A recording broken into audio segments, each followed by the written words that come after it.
What's up, y'all? It's KB, and I love movies, man. I love all kind of movies. But this month we've been talking a lot about spooky and creepy movies because it's the spooky season. Happy Wednesday, happy Hump Day, happy 45th Halloween. I got my Halloween shirt right here. Tonight we got returning guests. I think I'm just gonna put up the Monkeys intro because that takes the cake. To the best pit around with the worst five-finger bandits. While Auntie Lee's meat pies are still missing, the spooky season welcomes you to the conversation because, like Frasier, he's listening. Ooh, that's a hell of an introduction. That is It's great. a hell of an introduction. We got the boys from deadpit.com in the house. What's up, brothers? Welcome. Well, I appreciate you welcoming us back and making us feel extra welcome with the Dead Pit hat on there. So Yeah, I got the Yankees hat. We got the Yankees hat. We're Yeah. representing for each other. And Uncle Bill? I don't have any hat. I got like two hats, so I'm not like. I was about to say, I got I've the never Dead Pit seen you hat in back a hat. there. Yeah, I've got the one that he's wearing, like on the monster back there in the background. Yeah. He's the voice of reason tonight. I You don't need a I hat. try to be. Well, Uncle Bill's has enough hair to where he don't need to wear a hat. Yeah, he probably got some pompadour grease in there or something. Right. I guess He's styling and the profiling. VO5 is that what they use? That's what they used back in the day. VO5, some hot oil treatment. Yeah. Oh man, thank you for everyone who's back. If it's your first time, welcome. We got some people already joining us in the chat, but we're just gonna take these guys through the spooky season remix of 5 takes. We're gonna spend some time talking about movies. You know, I say we've been covering a lot of low-hanging fruit, you know, the Hereditaries and the Halloweens, and I mean today would have been a good day for Halloween being the 45th anniversary, but at the same time it's like there's a lot of other movies there, like Wes was saying, some cheesy ones, some good ones, some ones that people don't know. So we're going to talk about them tonight for sure. Let's see who else is in the chat before we get started. We got the caveman here. Lando and Ahsoka are upstairs. Mama's home, so they ain't coming down tonight. That's for sure. Happy birthday to Durant Cinema. He had fun with a whole bunch of people this weekend, so glad he got a chance to celebrate his birthday.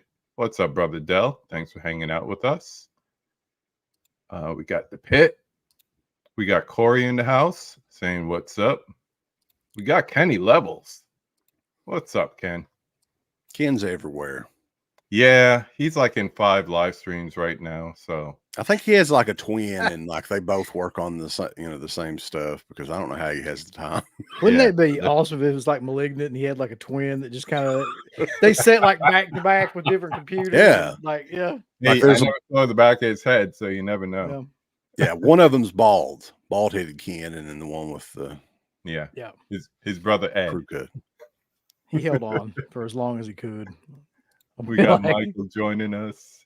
We got Melly Mel in the house. What's up, party people? You a cool kid. What are you talking about? She's the coolest. I know. People saying hi. We got Mika in the house. We got Magic Hands. Steve, greetings. We got Noah saying evening all. What's up, no? Robert Scott. Got some people coming over. Yeah. This guy's stopping by. He's going in the Hall of Fame tonight, and he stopped by for a little The while. Hall of Fame. What's up, Rah? We got Mr. Tony in the house. Matthew Black saying good day, mates. G'day, mate. Whoa! He looks a little bit Yay. like Lemmy Killmonster from Motorhead there with that beard. Look at that. He's ready to bust out the ace of spades, man. He needs the microphone and the fan going, and he can just rock out like Lemmy did back in the day. Yeah, R.I.P. for sure. Had to. Yeah, man. So the mayor is here. Wow, we're official now. The mayor is here. So we're just going to take these guys, like I said, through the 5 takes, spooky season edition. And you might learn something new about the fellas. So let's see. We're going to start with Wes on this one and say, name the horror movie that made you fall in love with the genre. Well, I always go back to, there were 2. This is the video store days, early video store days. So I didn't start with the horror movies, but it wasn't very long. So you're talking like 87, 88, VHS. My mom at the time was a fan of the horror movies and stuff, and she picked out Psycho 2 and Friday the 13th Part 6. Those were the two movies that really got me Wow. hardcore into the genre, and I started renting them every weekend after that. Yeah. Those are the days, man. Back in those days too, man, you didn't really it wasn't frowned upon, at least around here, for parents to rent your kids horror movies and stuff. It wasn't a big deal. I was just about to say that. Yeah. The guy at the store knew you. If you walked up with Evil Dead 2, he was like, again? All right, get out of here. You know? It's like even the movie theater down here, which has been closed for over 10 years now, but when it was open, I was like 8 or 9 years old just going in to see these movies, and they didn't care.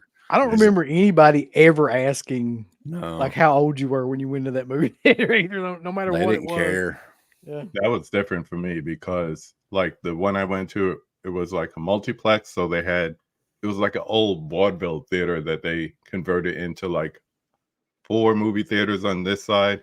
And then the stage entrance was a separate movie theater. So they put all the PG and eventually PG-13s over here. But the 1R would be over here on the other side. Oh yeah. And I just remember when they had RoboCop and they would not let me in. I was like 16, almost 17. They wouldn't let me in. I saw that movie at that theater when I was 8. I was 8 years old. I saw RoboCop in the theater. They didn't ask any questions. The first time I can ever remember being, asked for, parental accompaniment or whatever it was called. We were on vacation. I was 9 years old. We were in Myrtle Beach, South Carolina on vacation. And I can't remember what my parents were wanting to go see. I keep thinking it was Ghost or something like that. Right. But maybe not. It was Friday the 13th Part 8 was the first Friday the 13th that I saw in the theater. And they never let me live it down since that day. So I could never forget about it. But yeah, that was the first time they actually had to go with me to see the movie. Yeah. And funny enough, the local theater closer to my house, not the multiplex, the Hood Theater, they let me in to see DC Cab when I was 12. They didn't care. Yeah. I feel like our theater just really wanted to make money. They weren't about turning people away. Well, I get the feeling too, back then it was more or less just independently run or whatever. So I didn't really care, but when the chains got involved, that's probably when that thing, it started kicking in. Yeah, for sure. For sure. What about you, Uncle Bill? What was your first? Or the one that made you fall in love, I should say. Well, I can remember that I don't know if people remember this. I don't know how old people are that listen to this, but you used to be able to record several different movies on VHS tapes. You had an extended play VHS tape and you could record 3 different movies on it. It would go 6 hours, I think was the longest they would go or something like that. And I remember my dad had one, and on it had Dawn of the Dead, Basket Case, and Zombie, Lucio Fulci Zombie. Wow. And those are the 3 that I just wore those out, constantly watch that tape. So if there was any movies that I would say that got me into it, it would be those 3. Yeah. And that was pretty much my introduction to horror films. And I was just fascinated by Dawn of the Dead. That was probably the main one, just by the idea of that you could kind of an apocalyptic world where you could, do whatever you wanted to, have your own mall. When you're a kid, that's an amazing idea that you could be in a mall and just run around and do whatever and be in all the different stores and stuff. So I think that's what attracted me to that movie more than anything. Well, it's like an adventure movie too, really. I mean, there's definitely horror involved, but yeah. It's funny you mentioned the what we used to call the bootleg VHS tapes. Either somebody's taping it off of HBO or cable, or you had the dual VCRs going at the time. Man, something about you had to put a piece of tape. Yeah, I remember them putting a piece of tape over some part of the VHS tape to allow so you it to could record. The tab, put it where the tab was at. And I remember, and this is just a different time because movies are so readily available now, but the retail copies of tapes, like for a $100. lot of them, yeah, you're looking at like, I can remember when I was a kid, the first time I went into a Suncoast Video, I was looking at wrestling tapes because I'm a big wrestling fan too. So they had like the big clamshell tapes of like WrestleMania and WrestleMania 2 and whatever was out at the time. Mhm. $89.99 a piece. Yep, I remember when they were that. Yeah. And I was looking, and I was like, I need that.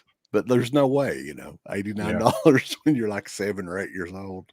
I rented Prince of Darkness from Blockbuster, and I lost it. You know, it was like a 2-day rental, and I was supposed to return it. I couldn't find it, and I'm like, did one of my boys come and steal it?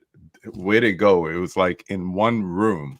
I found that thing 6 months later, but in between, they were trying to charge me like $80, $70 Yeah. for a replacement copy. I was like, I'm a teenager. I don't have that kind of money. So I had new Jordans on my feet, but I didn't have that kind of money. I mean, yeah, you might as well be asking for like $1,000 at that age. Yeah, you know, not for like a tape. $89. I mean, come on. That was a big deal when movies became affordable. That's when, you know, I was going to say those VHS tapes with the 3 movies on them, that was the majority of our collection. And then when tapes started being like 20, 25, or you could go to your local mom and pop, so even like Blockbuster or whatever, and get like 3 for $20 or whatever. That's when collections, and we didn't even call it collections, but that's when it started to grow. Yeah. I think it started too, like the retail tapes when the big summer blockbusters would come out, like Who Framed Roger Rabbit and Batman Back to the and Future. Ninja Turtles, Back to the Future. Those started coming out, and you could get those for like, I don't know, $20, $30. Yeah. But yeah, for some of the obscure stuff, Friday the 13th movies, Halloween movies, you just didn't see it. Yeah. Yeah. Damn, we got a lot of comments here to catch up on. Let's see. Nick Fitzwell says, hey. That name always gets me. This name always gets me. You know who that is. Say that 5 times fast. No, thank you. I'm already Just drunk. call him Dirk. Yeah. Yes, the momster. That's what you got there, CK. Let's see. Only if you went in the back area behind the curtain, they wouldn't let you. Very true. Yeah, But you could see it. You could see into the curtain because they were usually beaded curtains. Yeah, you'd walk by. You did it. Yeah. Or you would hear the footsteps because you know the floor was rickety, and when somebody was coming out, you just make sure you're in the back and you're passing by, and you're like looking out the side of your eyes they're coming out. Yeah, some of those old rental stores too, like the carpet, it looked like somebody got murdered on the carpet. Yep. My mom took me to see RoboCop in the theater, and she had to walk out very early on the film. She said I could stay and will get me later. Cool mom. Yeah, SLP. That was the speed. You had to put it on the super slow speed. That's right. Yeah. It was SP, LP, and SLP. Good call, Robert. They had like 8-hour tapes at one point. Was it an EP? Yeah. Was there an EP too? Like that's the same thing as SLP. Yeah. SLP. Okay. Yeah, those 8-hour tapes would pop on me. Then you had the quality got worse and worse too. As as the technology got older and older, though, you would get like those crappy MGM tapes that wouldn't last hardly. Like they come in like a big 10-pack or whatever. Video treasures. Video treasures. They like explode. Good times. I popped 2 James Bond tapes because they were made crappy, for sure. Remember when we finally got cable, you would get the free HBO weekend. Yeah, I think they still do that to this day. Like if you don't have Max, you could stream it on your cable or whatever. We got my sweetheart in the house. What's up, Caprice? Who else? Rocky Horror was over $100 a tape. When crazy. Wow. Crazy. What up, G? Uh-oh. Have a good show. Come back and watch a replay. Thanks for checking in, my brother. Yeah, man. Beyond Sour Ground saying, what's up, boy? He looks familiar. I remember when those tapes were so much stupid expensive. That's $90.83 about, almost $300 today. Crazy. Little Dumplings book saying, hello, Halloweenies. Found you. Yeah.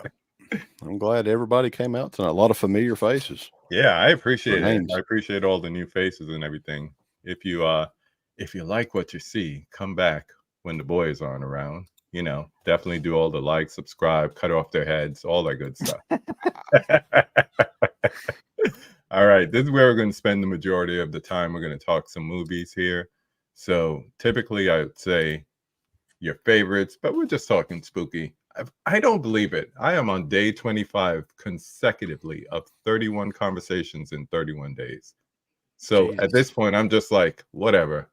You won't see me that first week in November. Well, that's like me and Bill were saying. It was like, because we're just doing so much. I'm like, I'm taking November off. Yeah. I'm gonna watch some Criterions, buy a couple more, and maybe watch some Adam Sandler movies because it ain't horror. I got 3 ninja movies. It's horrific. It's not horror. Yeah. So we're gonna talk about some random but Halloweeny creepy movies. So I'll let either one of you start and go from there.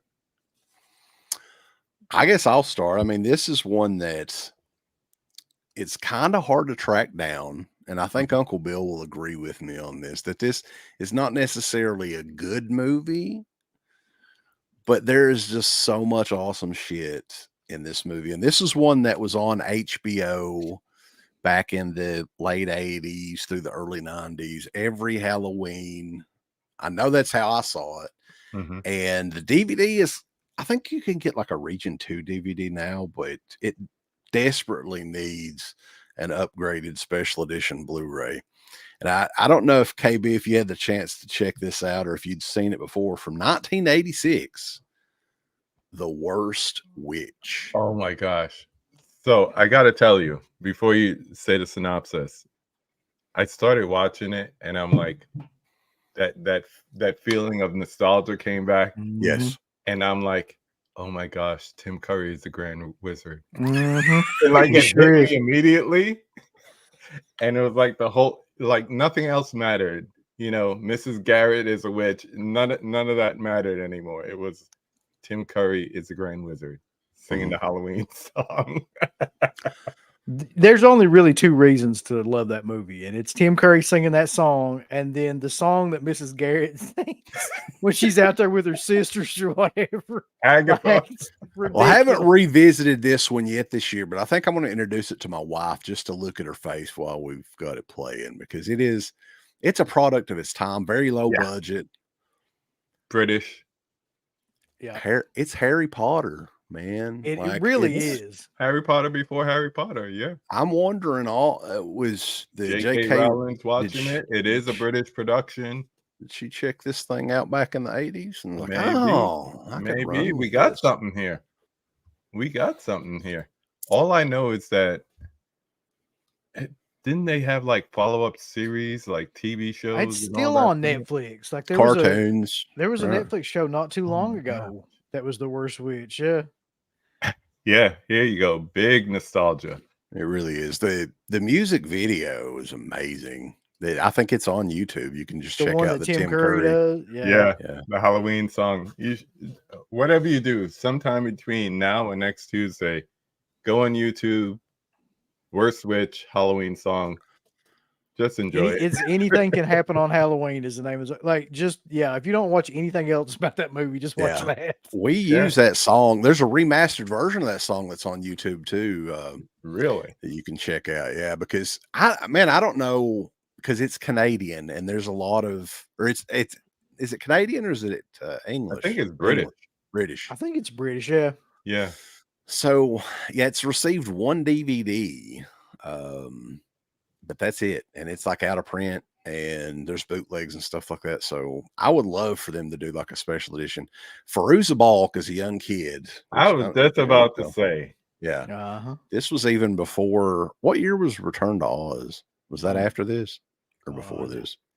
I don't know. But around the same time, I think. Mm-hmm. I want to say Return to Oz was like 85 or 86, but I don't know for sure. She was young. Yeah, she's kind of a witch in training at this academy. And I mean, it's just kind of, colorful characters. And there's an evil Mrs. Garrett as well, right? Yeah, there's a twin, like evil Mrs. Garrett. With pink hair. Yeah. It's just like really a product of its time. And like if you were a kid of the 80s and early 90s, I guarantee you've seen this. If you don't remember it offhand, go back and watch it because HBO, this was on every September, October, numerous times every year. Yeah. I'm convinced J.K. Rowling stole the name Harry Potter from the 1986 movie Troll. Yep, that's the main character's name. It's entirely possible she was a huge horror fan and stole like the storyline from The Worst Witch and then the names from the Troll movies. I don't know. People have said she's a hack, so still showing on CBBC in the UK. There you go. Thank you, Adrian. It must be big over there for sure.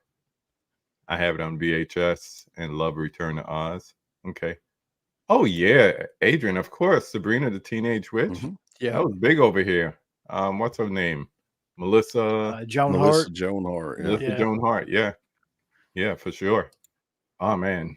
Yeah. So when I started watching, I was like, oh my god. I think we've forgotten more things from our childhood and like teenage years than we care to remember. For sure. Yeah, for sure. Like that's definitely one note. Rock. I would highly recommend everybody go check it out. It's probably online. You don't even have to go buy it; just stream it somewhere. And I always feel weird watching that movie because I love that movie because I watched it a million times as a kid. But it's like now you watch it, it's like this movie is not. It's not for a 40-something-year-old dude. Clearly, like it's just odd to watch. But I still get enjoyment out of it from a nostalgic factor. Yeah, you got nostalgia attached to it, so there's that. Need a Worst Witch and Teen Witch double feature. That would be cool. Yeah, a little bit of a difference there, but it would work. It would work. You got one for us, Uncle Bill? Yeah. I'm ready. Yeah. Give us one. So I guess I'm going to introduce a lot of people to a movie. We just watched this movie. It's not spooky. It's not very creepy, but it is by far like one of the most entertaining unknown horror films that's out there. And it only has one release, and this release is it, the one that I've got right here. And I can't even say enough about this movie, but this is Criminally Insane, aka Crazy Fat Ethel. So it's part of this 2-pack, which has Satan's Black Wedding, and this is the only thing that this is there. It's not on Blu-ray. It's not on anything else except this DVD. You got me looking it up now. It's quite possibly one of the most un-PC and like hilarious horror films that you will ever watch. If you have like a party, Halloween party, and you want to watch something with like a group of people, and maybe there's alcohol involved, maybe there's not, it doesn't matter because this is like one of the most fun movies to watch. Like we watched this recently and died laughing. Like it here. Yeah, that's it. Yeah. So it's on YouTube. It's on YouTube. Yeah, you can. That's how we can stream it for free on YouTube. 250 pounds of maniacal fury. So if there's a plot to this movie, and there's not, but if there was one, it would be Crazy Fat Ethel is locked in an insane asylum. She comes back home, and her mother, or it might be her grandmother, I think it's her grandmother, hides her food and locks up her food cabinet. And she goes crazy and kills her. And anybody that comes to the house and tries to get in the way of her, getting into an eating, because she eats constantly, she kills them and keeps them in the house. That's the plot of the movie, basically. You trying to tell me, Brandon? That's it. That's it. So I mean, I'm begging you to watch it. Ethel loves Nilla wafers. That's her favorite. Milk, Nilla wafers. With or without banana pudding? No banana pudding. Just Nilla that's wafers. That's what we were talking about. It's like, who eats just Nilla wafers by themselves? I've never heard. I used to when I was a kid, but there's banana pudding now. Forever change after watching Crazy Fat Out last night. There was a sequel as well. And the sequel is even more hard to track down. Thank you. Yeah, that's true. On both ends, the sequel and the ASMR. There's a sequel to Criminally Insane. Yeah, it's called Criminally. I think it's just Criminally Insane 2, Crazy Fat Ethel or something like that. I think it's just called Crazy Fat Ethel Returns. Yeah. Nothing gets between Ethel and a refrigerator. That was the tagline of that one. as soon as you said that, you know what I thought of? You remember there was this 70s movie, Dom DeLuise, Fatso? Yes. Well, this came out in 75. So this must have been the era of like really un-PC, like Oh, Yeah. there's a lot of anything. un-PC stuff in this They, too. they Yeah. put a chain around the refrigerator. Yeah, that's what they kind of do in this too. And she just freaks out. And She takes like a butcher knife to it. Oh. it's only, by the way, it's only an hour long. So Okay. I mean, it's a quick watch. It's definitely worth your time for anybody that hasn't seen it. The sequel is on that double feature Oh, is DVD. it? So you got 3 movies in It there. is. Feature film Criminally Insane 2 is the one of the extras. Yep. That sounds like a good DVD to pick up. The problem with this is, the problem with Criminally Insane 2 is it's about 30 minutes of new footage and about 30 or 40 minutes of just flashbacks from the first film. Mm. So they basically did one of those things like a Silent Night, Deadly Night thing where they took like all of the first movie and put it into the second movie and added like a Yeah. little bit of extra. Yeah. So Worst Witch is just an hour as well. So Halloween night, those two just take up 2 hours. Well, there you go. That's a good one to like try to find if you don't want to get the physical. I'll bet nobody has brought that one up, KB. I'm about no. No. Hereditary 5, Criminally Insane 0. That's right. There was just a couple of movies that just kept coming up, so that was just one of them. Did anybody mention? I'm sure they mentioned Trick or Treat right a few times. Yeah. When did we talk Trick or Treat? Well, I think tomorrow we have a pre-recorded going up tomorrow with the people from the podcast called Carnage Report, and we spoke about it because it's funny. People who don't like anthology movies like that, and I think it's because of Sam. And there's people that see him and they don't even know where the hell he's from. I had never seen it until last year when they finally gave it a theatrical release. I went on the very last day. That would So have I been think really I saw it cool. the right way. I saw it on the big screen. That's the way it should have been released to begin with, but I don't know. I think this was around a time period like the movie was technically released like in 2007 and shelved. Like I think it had 1 or 2 screenings or whatever, but this was around the time period when Saw kind of ruled October, and they just didn't think that it would have legs that they released it theatrically. But hopefully with the sequel, they'll do like a wide release for it if it ever comes out. Yeah. I enjoyed it immensely. And then of course, Sam is everywhere. Got a Sam cup right there. So yeah, that's my wife's favorite movie to watch on Halloween. Yeah. I think when Spirit of Halloween picked that up, it became even more like popular. it was big, but like that when they started selling everything like trick or treat related in there, I think it took on a whole other level for a lot of people. Then you saw the girls with the half-eaten lollipops and all that. Exactly, yeah. And really, it's inspired like a whole different kind of subgenre of anthology movies. So, Halloween night anthologies. There's like companies that's all they make. Yep. Yeah. It's crazy. All year long. All right. CK, what you got for us? Give us another one. I just wanted to throw this one up there because I watched it a couple of years ago for the first time, and I'd heard people talking about this. This is one of those VHS tapes that goes for like $1,000. Oh, wow. But they finally released a Blu-ray of it, I think 3 or 4 years ago. It's called this little movie called Hacka Lantern. I don't know, Hacka Lantern. And it's just ridiculous. Like it's goofy, it's gratuitous, gory. The whole plot of the movie is there's a grandpa. I think the actor's name was High Pike, who's like a character actor in the 70s and 80s from the South. If you like accents like me and Uncle Bill, then you'll like High Pike. And he's trying to recruit his grandson to take over to be the leader of this satanic murderous cult that he's been, controlling over the last 30 plus years. So that's kind of it's just an excuse for like death scene after death scene. and very, very gory stuff in this too. So I can understand why it, it has such a following, I guess. And it's goofy as well. Yeah. It's just it's one of those very low budget, but it's very entertaining. So I think Massacre Video is the label that has this one out. It's still available out there if anybody has not seen it. You want to hold it up again? High recommendation. Yeah, it's a weird color scheme there. There you go. Kind of see it. It was good. I enjoyed it. This was the line right here, the song. and the fake band kind of reminded me of the one in Black Roses. Yep, same sort of music. Yeah.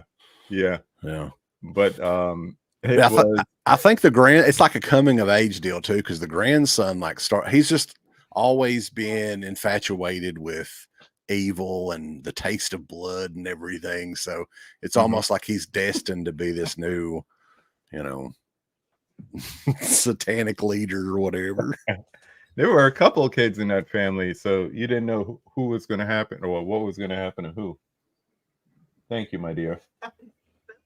You spilled it? As long as there's some left. Thank you. Say hi to the boys in the dead pit. You can take that. Hello. The empty one. Since you brought me a new pint. Pint of water. Yeah. So you've seen it, Uncle Bill? Oh yeah, everybody. Well, I won't say everybody's seen Hacka Lantern, but a lot of people that listen to our show have seen Hacka Lantern. I'll put it that way. Yeah, it's kind of a. You won't be disappointed in Hacka Lantern. Nah, it was fun, but it has all that like fake satanic cult, and that was big around that time too. Yeah. Mid to late 80s. Yeah, Satanic Panic. Like Perfect Black Rose, you mentioned Black Roses, and then there was like what was the one with the Thor guy? Was it Heavy Metal? Rock and Roll Nightmare. Rock and Roll Nightmare, yeah. And then there was Trick or Treat, of course, like the other Trick or Treat, not OR, not R. Yeah, there were so many of those like that. There's one that's coming out. TerraVision announced Rocktober Blood. It's getting an official Blu-ray release. It's another rock and roll satanic horror movie from I think it's the same year this one came out, like 85, 86, something like that. Yeah. They knew what they were doing. They're like, hey, if this is what everybody's talking about, let's make some cheap ass movies and make a ton of them. There's a ton of them. Yeah, because people went to see it, I'm sure. For the 2 weeks it was in the theater. But yeah, if anybody there's a couple of different names that they released on VHS as Hacka Lantern, of course, and then it's also known as Halloween Night. Both of those VHS tapes are like $1,000 a piece. Wow. Jeez. Wow. Let's People see. love the VHS tapes, man. 28. Believe it or not, I just had my confirmation for my last guess of the month. Hell yeah. So 6 days left, and I got my last confirmation. How are you going to do this next year? Hell no. An experiment that just needs to end, bro. I'll tell you guys what happened. It was a passing thought, and I was like, that's crazy. 31 and 31. And the worst thing, you're both married. Brings out the doofus in a man. And she said, I think you could do that. And I was like, yeah, I can do that. I could do that. That was it. That was all the inspiration right there. I mean, you really can't go anywhere either, right? No. For all month. So no. Unless I do pre-recorded, a couple of weekends ago, I did the Carpenter thing where, just asked a whole bunch of people what their favorite Carpenter. And I do video editing for a living, so I could just bang that all together, color correct it, check the audios, put it out. But then I went to Carpenter Fest up north Kansas City and saw The Fog, The Thing, and Christine on the big screen. I haven't seen any of them on the big screen before. So that's amazing. That was a great way to get out. But I haven't seen like Killers of the Flower Moon, and I'm a big Marty fan, so I haven't seen Exorcist Believer. So I got to catch up. Well, that's on demand already. Is the interesting thing. You can rent that. You don't need to see that. Hey, I'll say this. I want to see it just to say I saw it. Yeah.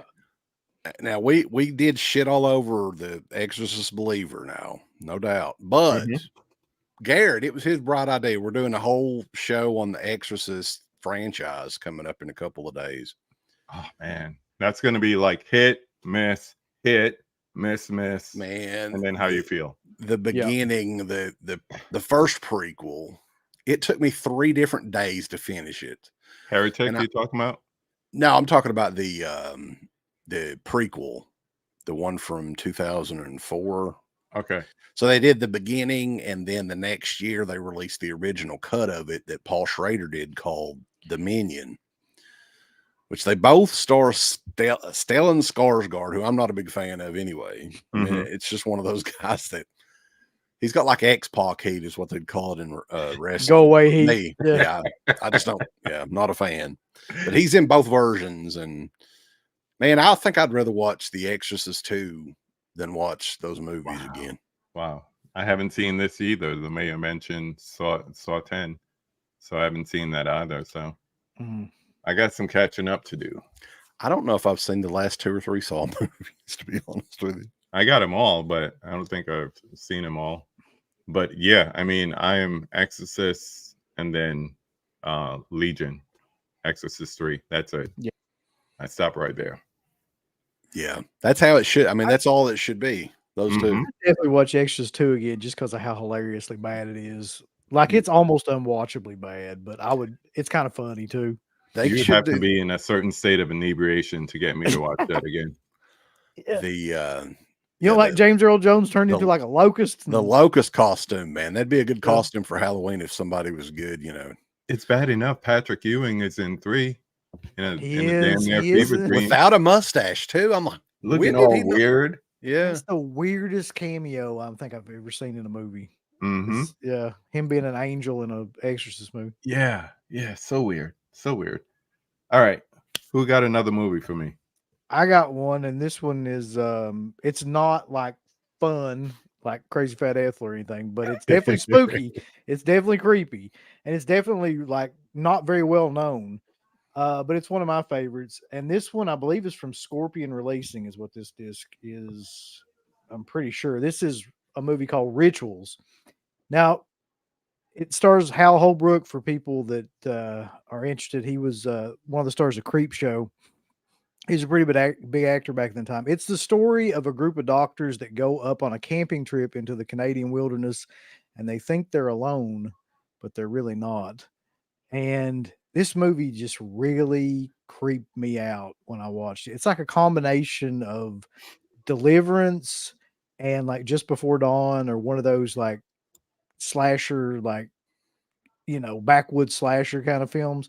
But the difference in this movie and those movies really is that this is really well acted because of the cast. The cast is amazing in this movie. So I highly recommend this. If you want to watch something serious, that's not like a lot, kind of, there's no comedy element to it. There's no, Yeah. It's a very, very well acted and well done. What year was it? I've got that. I don't know if I've ever seen it. It's early. Let's see. No, I'm sorry. It's 76. So it's around the same time as Deliverance, and well, maybe a couple years older, but it's a great film though. And when you find out the killer in it and everything, and you see the killer, like, I know people are kind of split on what they think about like that, but I think it's a pretty good statement for that time period when you find out who the killer is.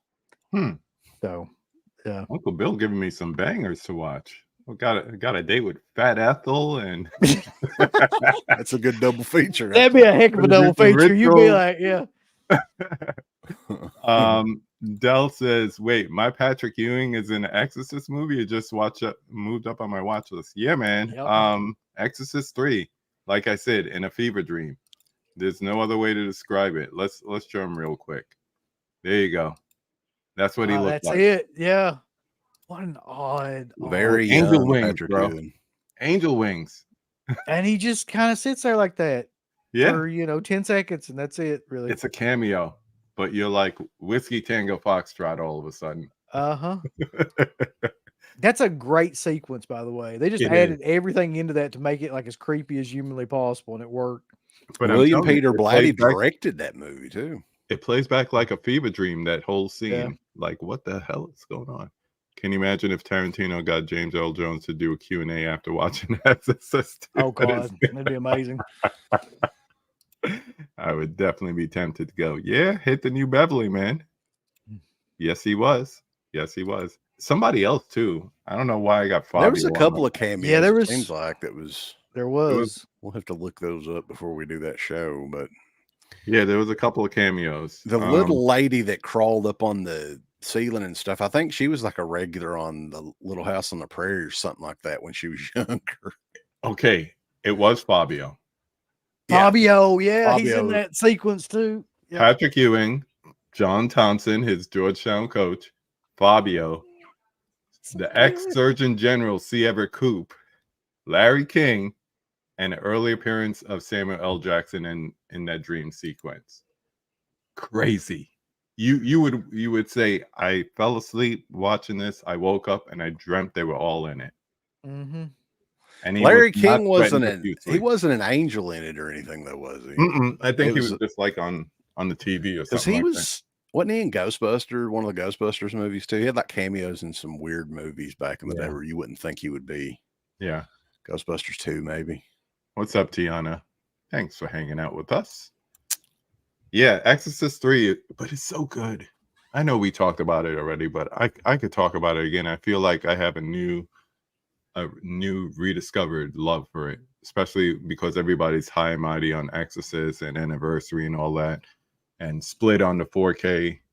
It just made me want to go back and watch Exorcist 3, and then somebody said they wanted to talk about it, so then I definitely did. When we had we did like a whole show already on Exorcist 2 a couple of years ago. Mm-hmm. Was the book Legion, was that already out by the time Exorcist 2 was being made?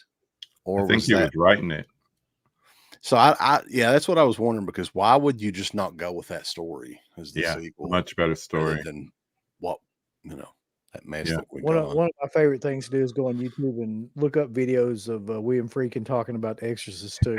You want to watch something funny, just find that on YouTube. Him blasting any movie is fun. Oh, yeah. Or He blasting really- actors or blasting crews. I mean, he didn't hold back, man. Came at people full clip. He really did for that too. Oh man. Yeah, I mean, you take my masterpiece and you make it into a piece of crap as a sequel. So He brings up a good point about The Exorcist 2, though. He said basically like they wanted to take the entire story and just like the mythology of it and shit on it, basically. I mean, they didn't try to do anything new. They took all the same, characters and things like that, put them in the Mhm. film, and just tried to make a new, like, horrible story arc out of it. And it just, I don't know. it Well, seemed like everybody who came back for the check. Yeah. It's what the movie is like 2.5 hours, but man, it feels like 6 or 7 hours when you're watching It it. does. Back yeah. then, you didn't get big movies like that were that long unless they were like an epic of some Right. sort. That ain't no epic. No way. No. All right. CK, you got one more for us? Yeah, I've got one big one that I wanted to mention that I think that there's a lot of people that don't know about this movie. Okay. And I'll tell you why. Because we do Patreon requests on our site. And this was one that was requested. We didn't know what this movie was. I looked the poster up. I was like, man, it's like one of those old, it's probably some artsy fartsy, boring movie, right? So it was on YouTube and Criterion released it. And for some reason that print was on YouTube too. So I was like, oh, that's weird. And I know that KB, you said you were familiar with this movie, but we had done the podcast since 2005. Nobody ever mentioned this movie or referenced this movie or anything. And I was, from the first second that this started, and we're talking about The Innocents from 1961, I was just like glued to that screen, because the opening seconds were the little girl singing the song and all that. I was like, oh my God. And it's a haunted house movie, kind of, with a little bit of a twist on it without giving it away. But the little boy that's in it, the acting by the kids, both of the kids in it, are outstanding. Mm-hmm. If you're a fan of movie like The Others, which pretty much is the same sort of movie, it's Yeah. based on the same story, Turn of the Screw or something like that, the novel. But yeah, I mean, I don't know, like, you were familiar with this movie. I'm interested to see if anybody in the chat has seen this. If not, Yeah. this gets the highest recommendation of everything that I mentioned on here, because I was just kind of, sometimes you know, the times you'll watch a movie and you're just kind of get infatuated with the history of the movie and how did I miss this? And Mm-hmm. movies like The Haunting are so much more well known than Yeah. this. And I think that this is a better movie than The Haunting. I think it was, It's at a least for bold me, it was statement. the release on Criterion that made me aware of it. And I mean, it's like 60, 61. So back then, everybody's still coming off of, you know, the shocking thing of Psycho and trying not to do the same thing, but have their own type of um, horror movie. And I think this is another British movie because Deborah Kerr was making them at the time. And you're right. Is it a haunted house movie? Is it a ghost movie? Is it just a Like a crazy woman? psychological. Yeah. Is it Yeah, it's just like a her like losing her psychological thriller. mind? Yeah. And they never really answer it for you either, Mm-mm. which I love. That's not I a love spoiler, that. by the way. You still need to watch this movie. Mhm. Draculina said The Innocents. Wow, I haven't seen that in a minute. Michael, I like it. Don't remember it that well. It's worth the rewatch, man. Gunji seen it. It's a classic. What's up, Gunji? I know it well. I did a college paper on it. Spectacular. Robert, great movie. Kelly's been a fan of it for a long time. Yeah, it just hits you in a way like you don't know what's coming at you. So, like you said, you just keep watching and it pulls you in. And even when you're like, oh, so it's that, and then the next scene you're like, oh, maybe it's not that. It's like it keeps you guessing, and then you Yeah. still don't know. Beautifully made movie too, and shot, and some crazy creepy scenes in it with the woman by the lake and the storm and everything. And I mean, I just could, when it comes to haunted house movies, I think that there has to be one every October at least, one on Halloween. And this would be my pick this Yeah. year. And the thing about it is, you're talking about a 60-year-old plus movie, and just some of the practical effects that they did in it. You know, I had my friend on last night, and she's a photographer and videographer, and we were talking about Under the Skin, and she said all that stuff with the men being caught was all post-production because there's no way you could have those reflective images and hide the camera. But they were doing that in that movie. Every time there was some kind of reflection or something, you didn't see a camera. So they were professionals hiding that camera in those scenes. Everything in that movie looks great still to this day. It isn't dated at all or anything. Mm-hmm. Yeah, and then the others that just came out on 4K this week, Criterion 4K. So yeah, it'd be nice to watch the two of them back to back. And then The Haunting at Bly Manor, the Netflix show, that was kind of a remake as well. If anybody's a fan of that show, check out this is your the movie. Have you seen it, Uncle Bill? Oh yeah, we watched it like every now and then, and that's probably the best example of this. People will request films for us to watch, and someone requested that one, and we'd never seen it. And I watched it the same time that he did, and I was as blown away by it, I think, as he was, because it's visually just a stunning film. There's not a great deal of dialogue in it, but it's like there's a tone to that movie and just an atmosphere to that movie that's amazing. And Yeah. one of the best. I don't know. I don't think you call it a ghost film. You don't know. That's the thing. You don't know. You don't know what exactly type of film that it is, but it's definitely an unsettling film. I'll say that. Like, yeah, the acting in it too, the two kid actors. I don't know if you could remake it today. I don't know if child actors are as good as they were back then. True. Those two, and the little boy was in Village of the Damned, I think, a year or two before. I can't remember the actor's name, but he was a great child actor. and fantastic movie. Yeah. I was gonna say that you watch like movies like that, you watch like the others, and it takes a lot for a script to be haunting. And it's been raining the last couple of days here in Kansas City, so it's raining outside. I turned off all the lights because it's already dreary outside, so no lights are coming in, no sunshine. I just put that on, and I was like, man, this holds up. This is such a good film. And I didn't pick up the others, but I need to do that this weekend and pretty much do the same because that movie plays the same way. Oh yeah, it's a great one too.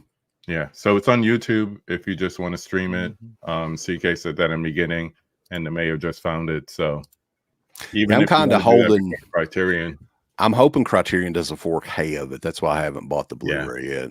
yeah, So, that'll be a nice restoration if they did it. Even they're so big on just putting the same thing that was on the Blu-ray on the 4K. I don't care if you don't have the Blu-ray and you could wait for the 4K, do that.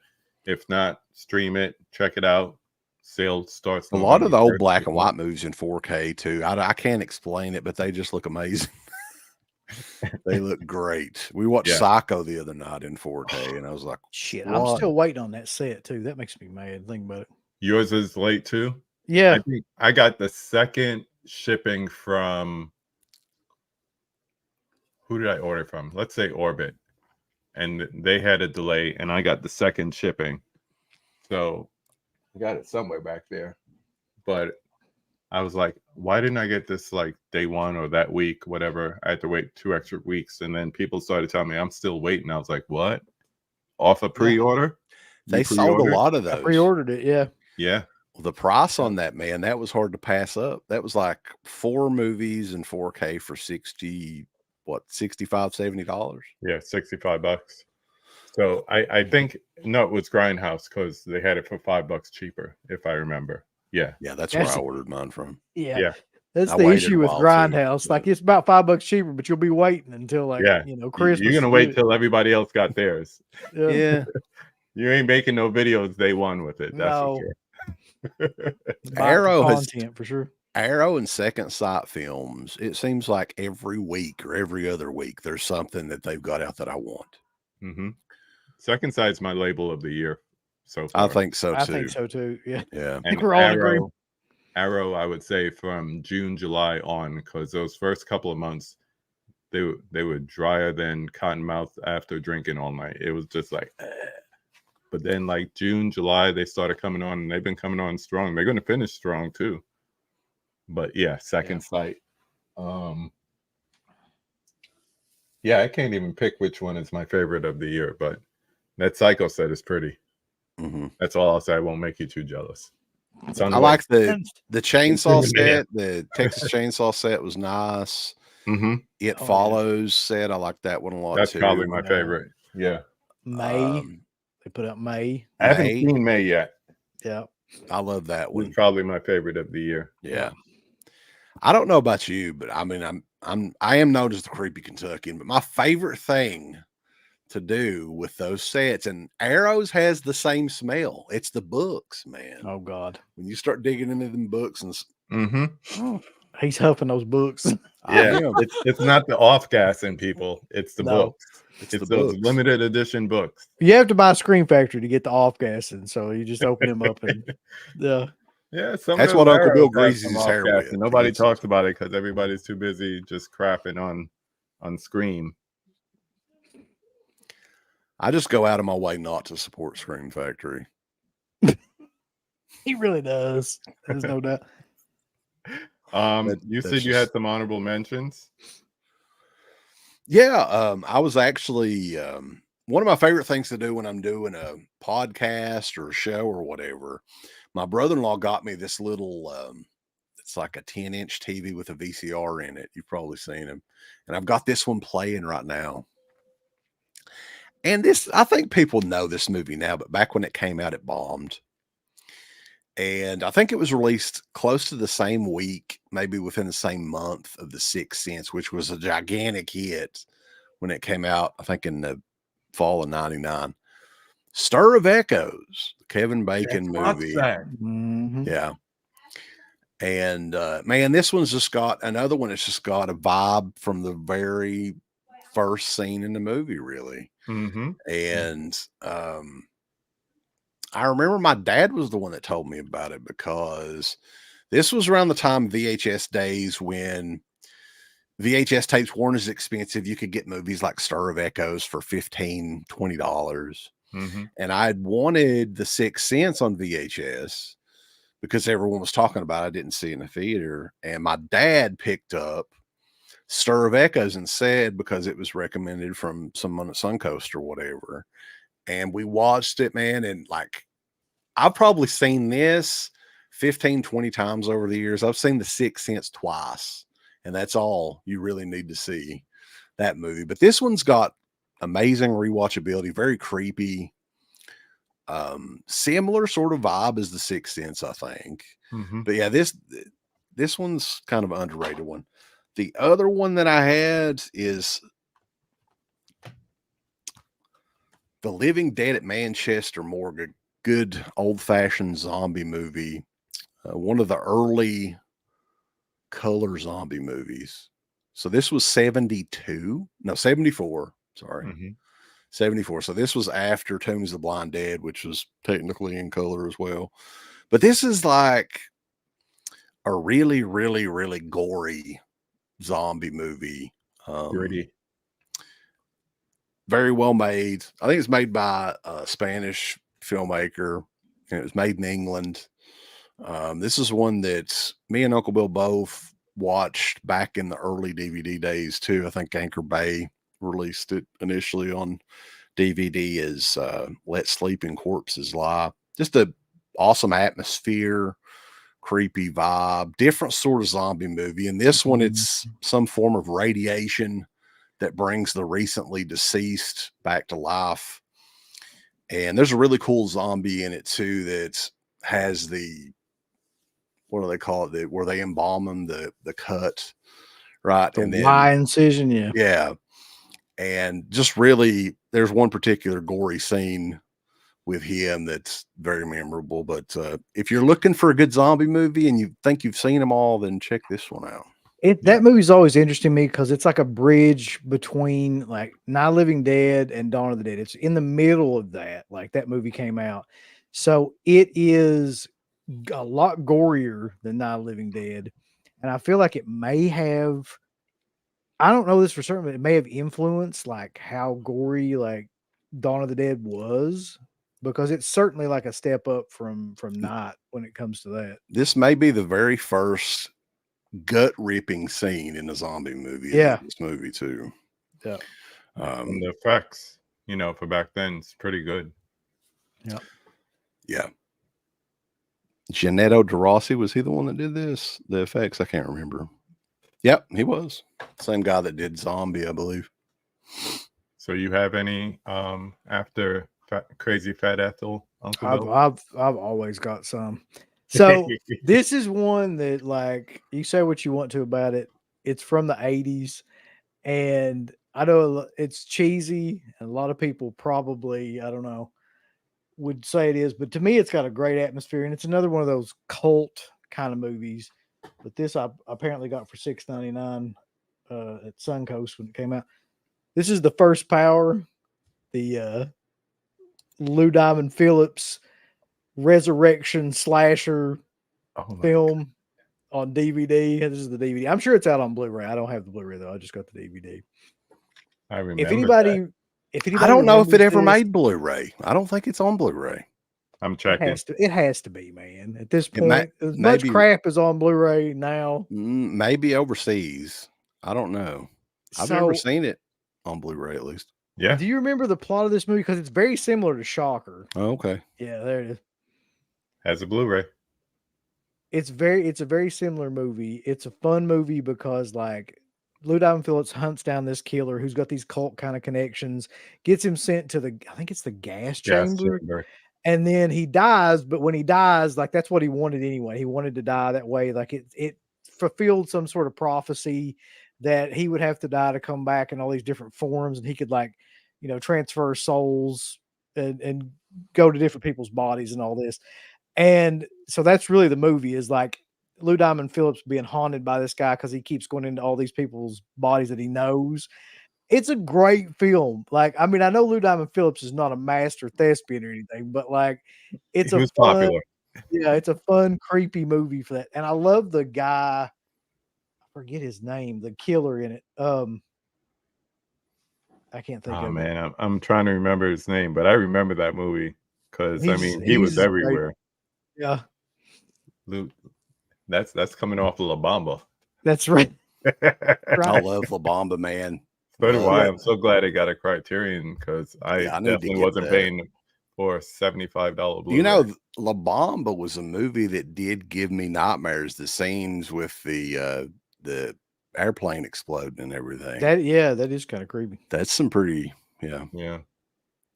Hmm. And then the other one I got is one of my all-time kind of personal favorite Italian film in terms of Italian horror films. Mm-hmm. One of the best soundtracks that's not really well known. And also like one of the best endings to an Italian horror film.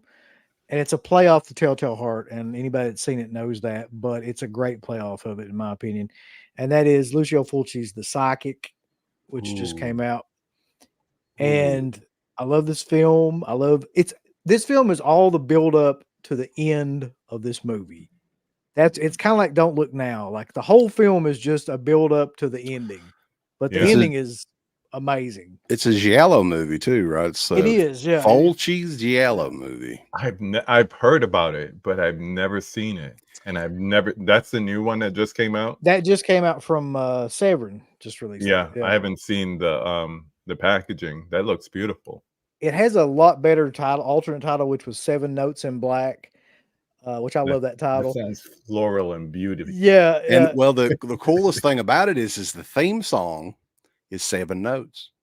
yeah, it just repeats, but it's this haunting kind of like music box melody that just keeps repeating throughout the film. And it's I think Severin's selling music boxes of it too. Like I've got one somewhere, but I don't know where it's at. Can we take a moment to get some help for Kenny? He's over here going through all his arrows. God, he's smelling of them now. I can't stop. Hey, there you go. That's free content for you. Make a short with you just smelling all of your Arrow limited editions, just huffing on it like. Well, every one of the reviews that I do, I mention it. I love the smell. Yeah, hopping. Fresh mint Blu-rays for him. That's the cologne smell. The first step is admitting you have a problem. Go join a book. No, those are worse. I've seen people in the library, they like that old book smell, and they'll pick up a book and just the inside spine just like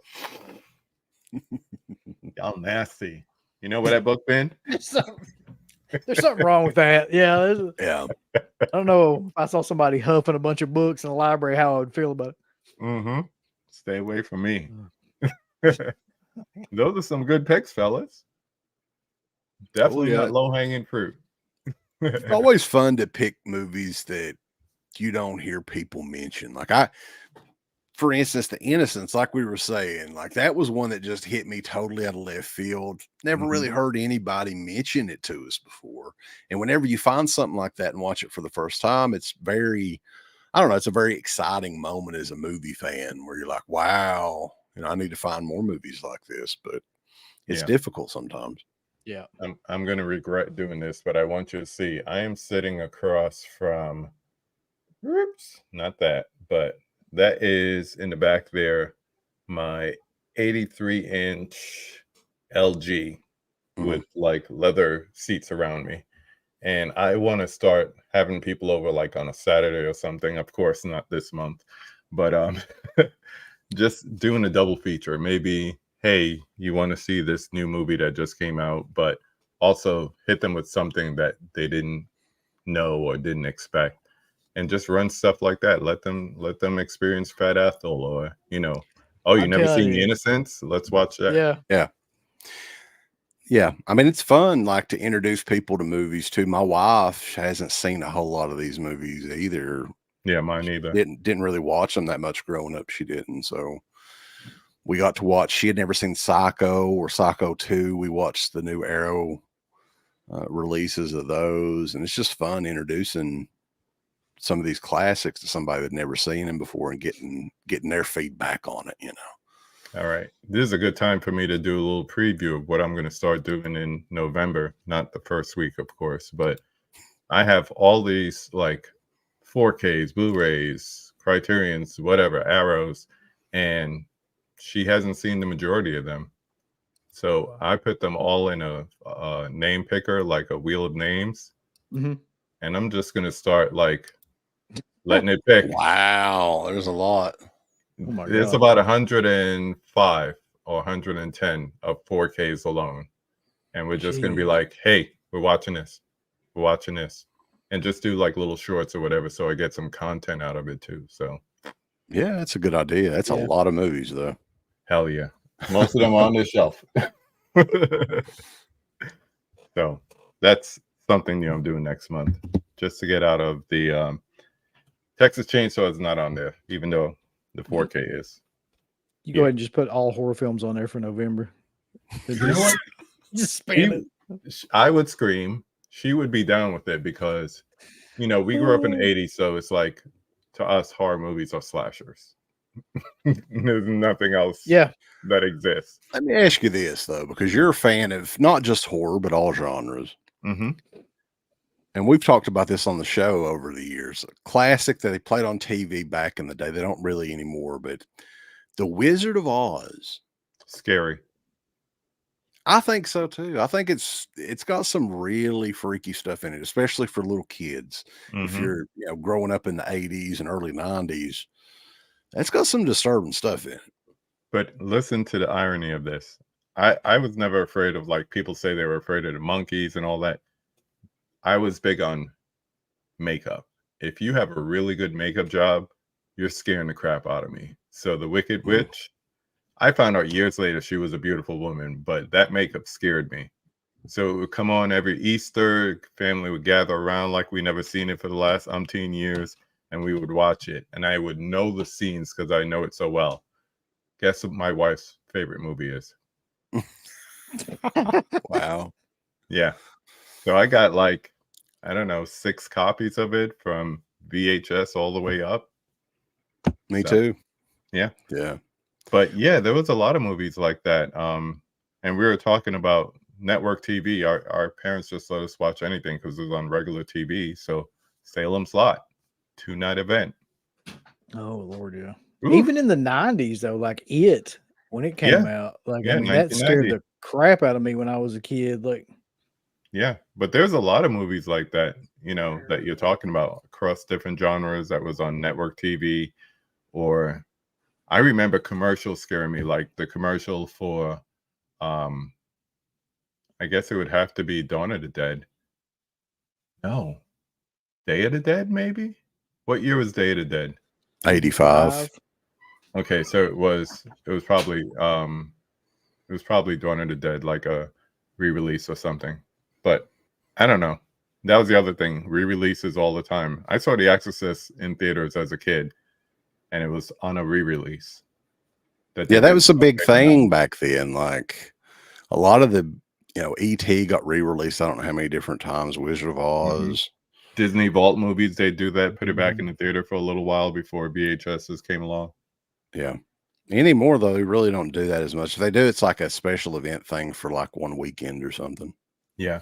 As the actor strike goes on, you'll start to see like movies showing up in the theaters again. Like you could go see The Matrix right now in a local theater, and it's not a special event. It's just a limited engagement, they call it. mm, Just add into the the box office. Or I think it was last September, but they seem to do it like once a year now. They had Jaws in IMAX Oh, yeah. 4K, so you could go see it in like a Dolby theater or something like that, which if you've never seen it on the big screen, great way to see it.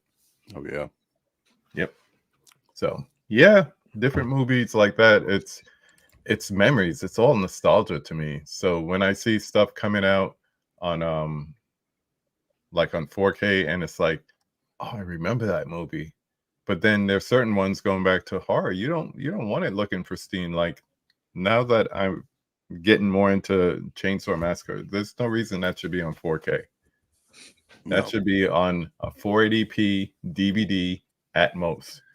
Well, I think the Second Sight could have done a degraded edition Mm-hmm. and put All that grain. on a separate. Yeah, all just grain edition.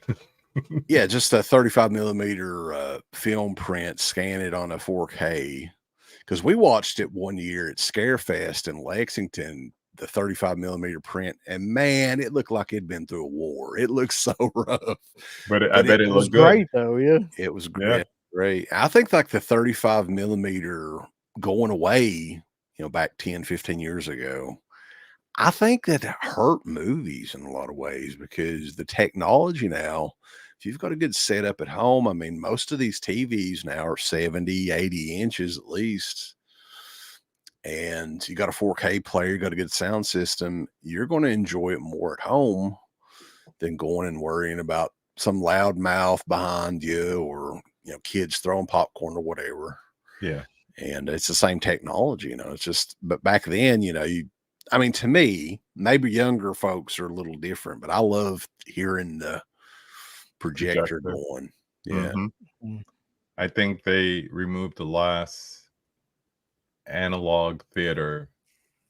It's going on 10 years now, but there was nothing like sitting in the back right below that projection screen. You could hear it in the room behind you, and you could hear when they're changing the reels and all that good stuff. So yeah, you kind of miss certain things. I don't miss dialing on the phone though, that's for sure. Couple comments to talk about. No one ever talks about The Hunger. Great movie. Talking about David Bowie. Yeah, the vampire movie. People think the biggest problem at libraries is people watching porn online. It's the book sniffers. That's right. I'm glad you know. Discovered the band Bauhaus. Oh yeah, in The Hunger. Yeah. Wheel of Names, Michael. That's how I got that wheel. Wheel o' Names. Thank you. Return to Oz. Another scary movie for a lot of kids. It is. The idea that a grown-up, the witch, was trying to kill a little girl was terrifying. And she had all those heads and stuff. Like in that whole thing was bizarre. I'd heard that Dorothy was originally supposed to be Shirley Temple. That would explain the hate that they had for what's her name? I went to say Liza Minnelli. Liza's mom. Judy Garland. Yeah. Because they hated her on set. How do you hate a little girl? That's what I don't get. Where did you get that shirt from?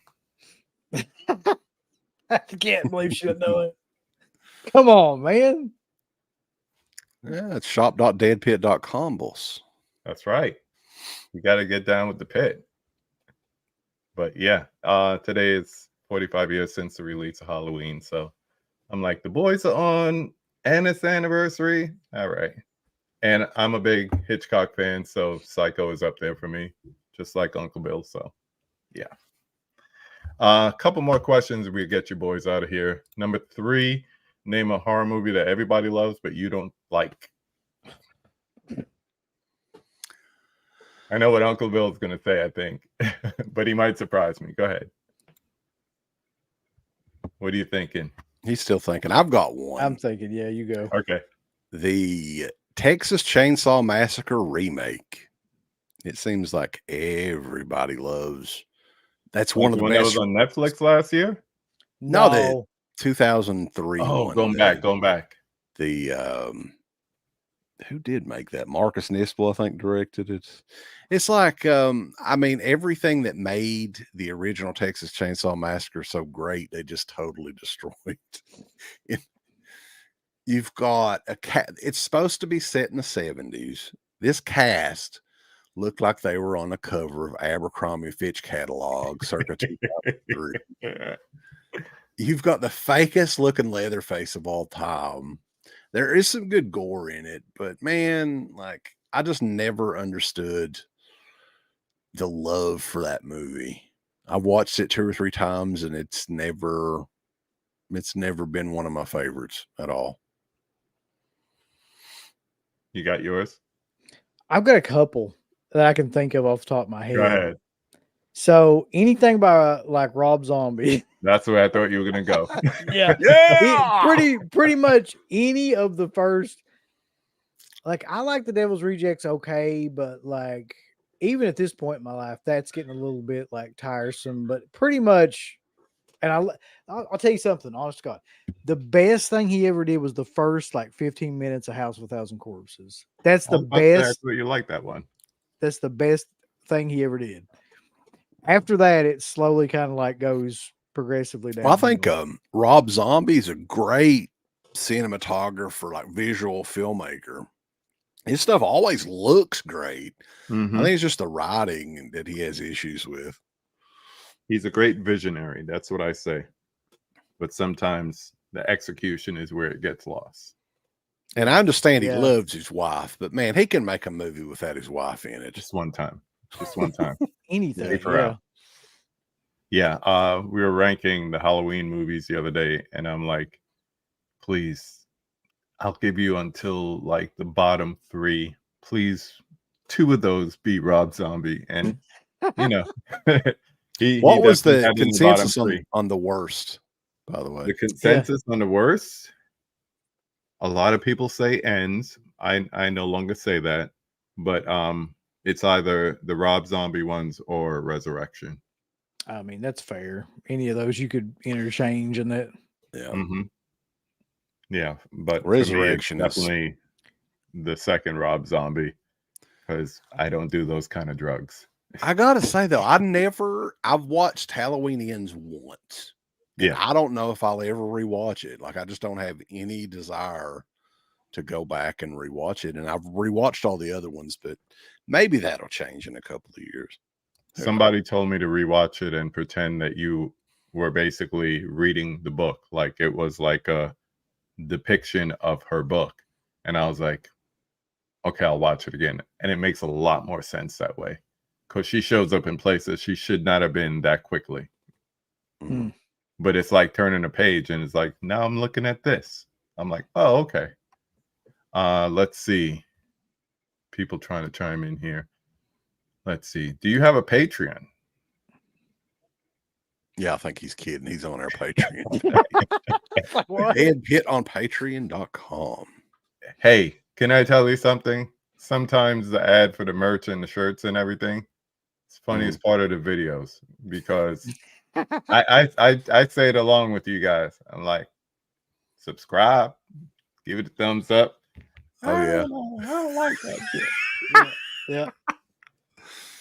So yeah, Yeah. that's I've funny.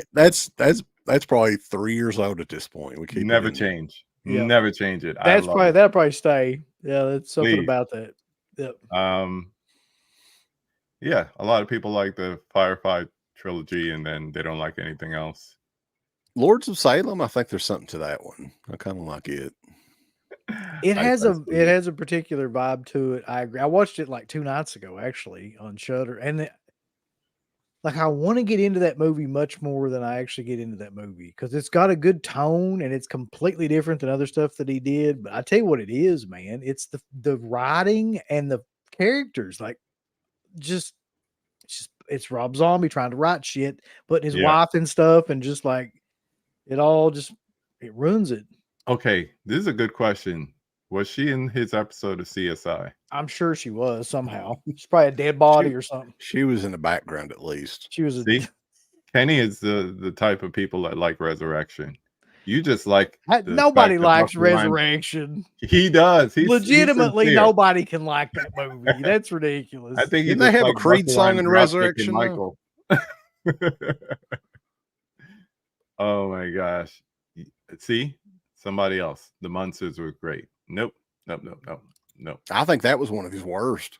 I think, Nope. yeah, that's possibly one of the worst movies come out in forever. So see, here's somebody who doesn't like yeah. Scream. I could, yeah. I've heard a few people that's not big on the Scream movies.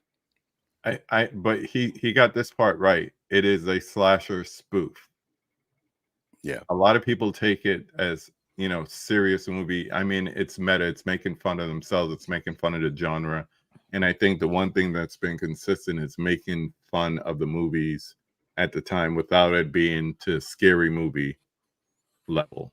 So Well, and the thing with Scream is I don't think Scream was ever really supposed to be a franchise no. because the big unveil on every Scream movie, aside from the first one, is just, it's let down. There's Yeah. nowhere you can't really go anywhere with it. Yeah. It's just like a flip of the previous surprise kind of thing.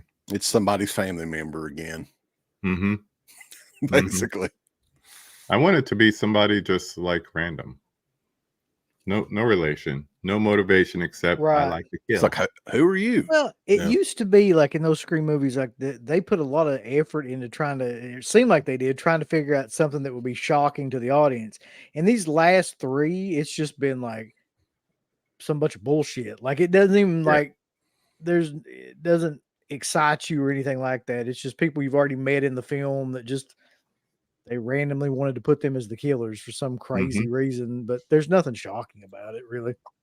Correction, you're right. It is more of a satire than a spoof. True. Facts. Boom, boom, boom. Number 4. And I know I could rely on you guys for this one. Name a horror movie that just needs more love. No physical release. People don't talk about it. Something you saw from the 70s or 80s that people don't talk about today. There's a ton.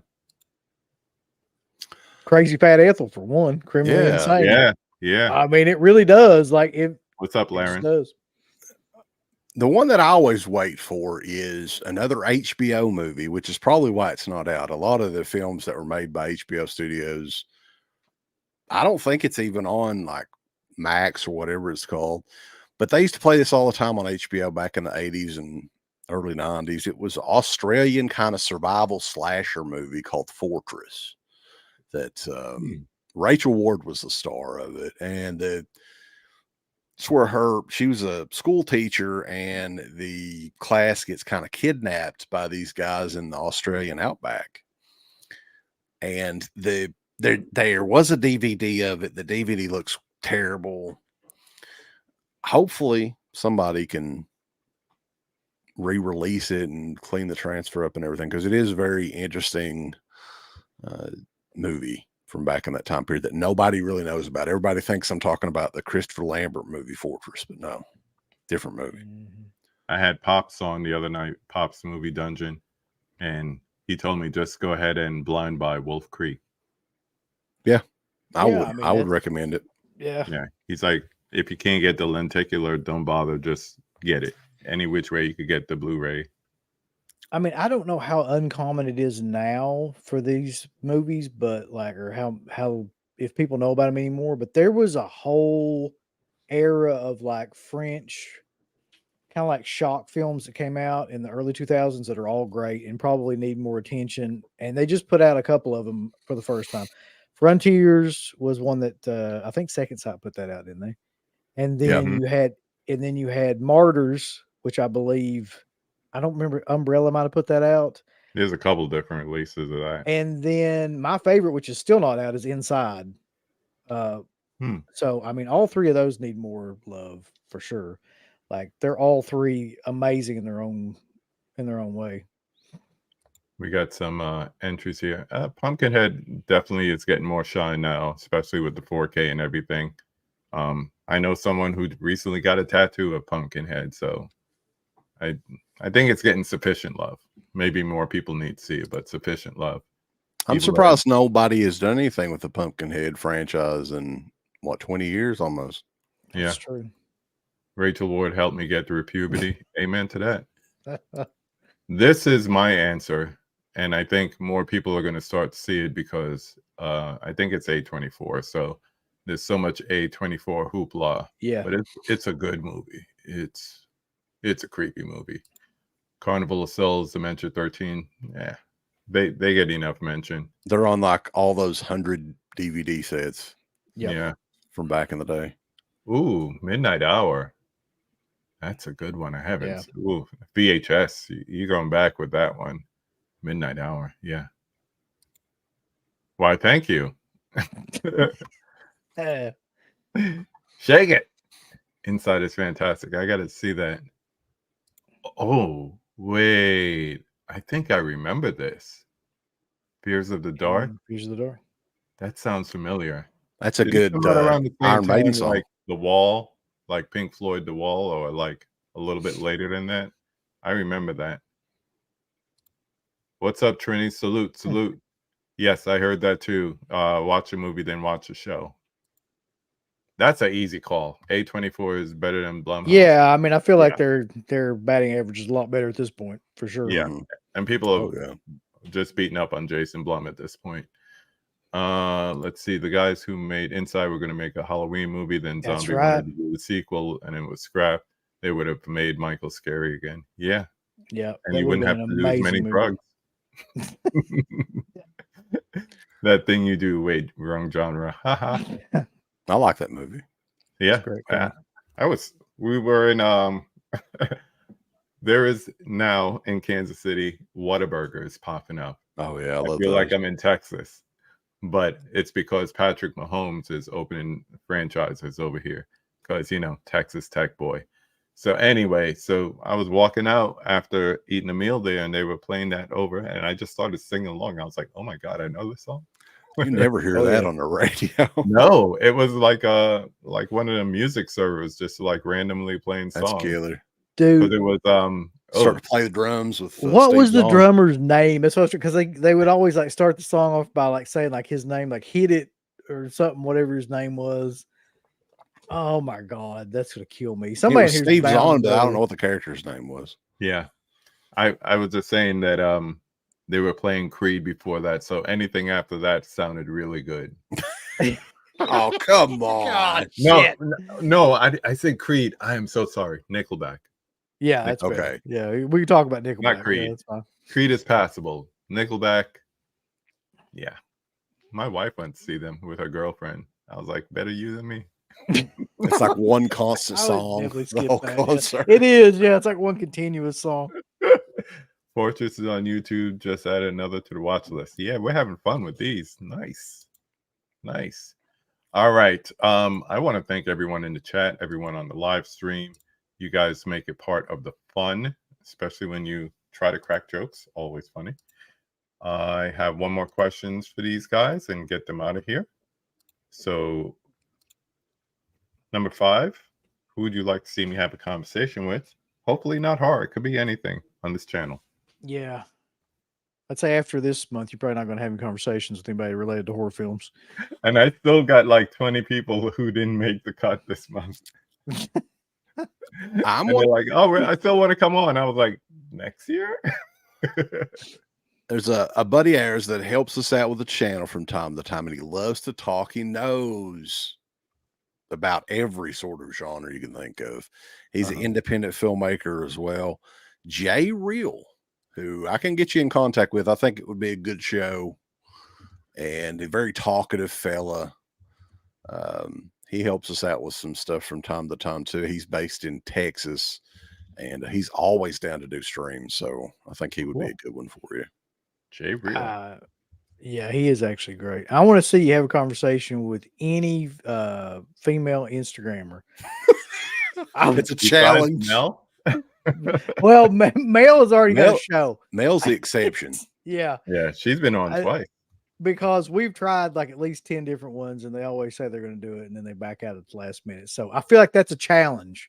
If you can get somebody on Instagram that says they're into horror films, to be on your show, I feel like that's a challenge. Okay, when you put them on the spot and we say, we're going to put you live. Yes. And we're going to ask you about the movies. You can't just be a pretty face and hold them up.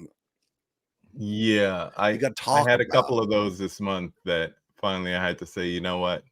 Just chalk it up. But I will say this. She is a horror fan. Hell, she owns a store. But this weekend I'm going to have Christy from Nightmare Toys on. So she's always like, I know who that is. Is she? She's always fun. She's a Southern girl as well. Yeah, I was wondering. She's from Bama. That's what I was thinking. I was going to ask, is she from Alabama? Because I thought that was the case. I know she lives in like Nevada now, like Vegas, but yeah. Yeah. And she owns Nightmare Toys, right? Like that's a pretty big. Yeah. Nightmare Toys and Nightmare Cafe now. So yeah. So that's one of the pre-recorded ones I have coming up this weekend. Cool. Really, I think after you guys, I got one more live, and everything else is going to be pre-recorded. Sorry, folks, but that's how you kind of land the plane. You don't do it hard, you do it softly. So Yeah, you get a couple in a day, and then you can have a day off. yep, go see a movie, like Yeah. I tell everybody else to do. Go to a wedding, too. Enjoy yourself for a day or so. Yeah. So want to thank you, fellas. Always a pleasure to talk to you. Always fun to chat with you guys. You can find them. Go ahead, Wes. Please say it. Deadpits.com. Let's see any final comments, and then we'll head out. Let's see. Oh, wow. And the Dead Pit gents talk about their memories of interviewing Jeff Burr and Anthony Hickok on their shows since they passed away in the last few weeks. Wow, that got really heavy. I got heavy quick. Yeah. Yeah. We interviewed Jeff Burr. I don't think we ever talked to Anthony Hickok, but we never did. Yeah. Jeff Burr was just a regular guy, lived in Tennessee, just a regular down to earth who happened to direct, what did he do, Uncle Bill? Leatherface, Texas Chainsaw. He did Pumpkinhead 2. He did From a Whisper to a Scream, which is a great, like, kind of unknown. I should have brought that up as an unknown kind of film that needs. It's an anthology movie. Yeah, from the 80s. It's great. Yeah. Puppet Master 4, I think. He did Night of the Scarecrow, which is another underrated kind of direct-to-video horror movie from the 90s. But yeah, I mean, he just lived like in Tennessee, kind of just a regular sort of guy. And, I don't know what happened. I don't know if he had any health issues, but always sad to hear. And then Anthony Hickok, who did the Waxwork films, and he did Sundown, Vampire Retreat. Yeah. That's what Hellraiser. Yeah. I think he was an immensely underrated director. I thought he was a lot better than people gave him credit for. He'd never attained the level that he needed to attain, I guess. Yeah. But he was great. Rest in peace to them both, man. Lady in White, yes. That definitely needs an upgrade on that transfer. Thank you, Robert. Thank you for the subscription. Jay Real is his answer. Make sure that Jay is wearing pants. That's right. You're fine. He'll be wearing at least shorts. Come on. He has shorts on, Bulls. Yeah. Chrissy is originally from Chicago. Cool. Gunchi, thank you, man. Have a good Thursday over in Taiwan. Always happy to see you logging in. Oh, wow. Trini, salute, my man. Have a good night. Laren, same to you. Catch a replay. Cool. And just a little more about Jeff. Super cool, very friendly guy, horror fan himself. Yeah. Very cool. All right, fellas. I'm going to go say hi to the lady since she came in while we were doing our thing. Me too. Always fun. Like I said, tomorrow we have Julie and Nick from the Carnage Report. They do a podcast talking horror, other genres as well. So look forward to that. And as I always say, go watch a movie. Have a good night, everyone.